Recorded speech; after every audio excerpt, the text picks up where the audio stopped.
Assalomu alaykum, Ko'chma do'kon kanali a'zolari. Mana navbatdagi zakasimiz Pastdarg'om tumani Go'zalkent shaharchasiga Yodgor akamizga go'sht do'koni uchun maxsus tayyorlab berdik. Bu do'konimizning razmeri 3x5 razmerda va sizlarga bu do'konimizni ichki va tashqi ko'rinishlarini nasib bo'lsa ko'rsatib berishga harakat qilaman.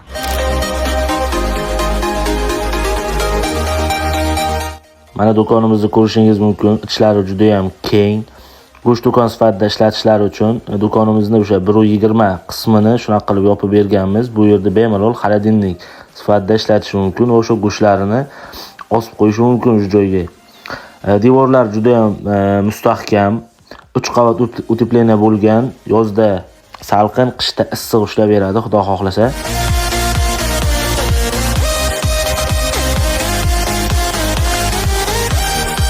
Nasib bo'lsa do'konimizni Go'zalkent shaharchasiga ham olib keldik. Mana hozir uni joyiga o'rnatib berish ishlari olib borilyapti.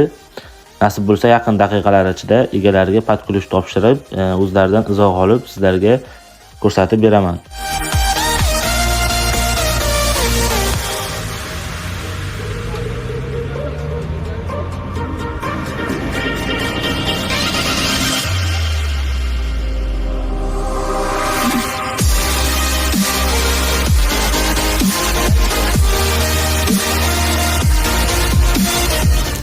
Yasurbek, Yasurbek mana do'kon qabul qo'y.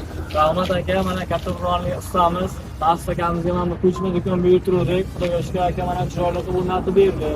Ishlari ham, sifati ham zo'r. Bemalol murojaat qilsangiz mumkin aka. Ishiga ko'nglim to'ldi. Rahmat aka. Shunga baraka toping. Sog' bo'ling. Moldan baraka toping. Xo'p aka, rahmat. Sog' bo'linglar. Rahmat.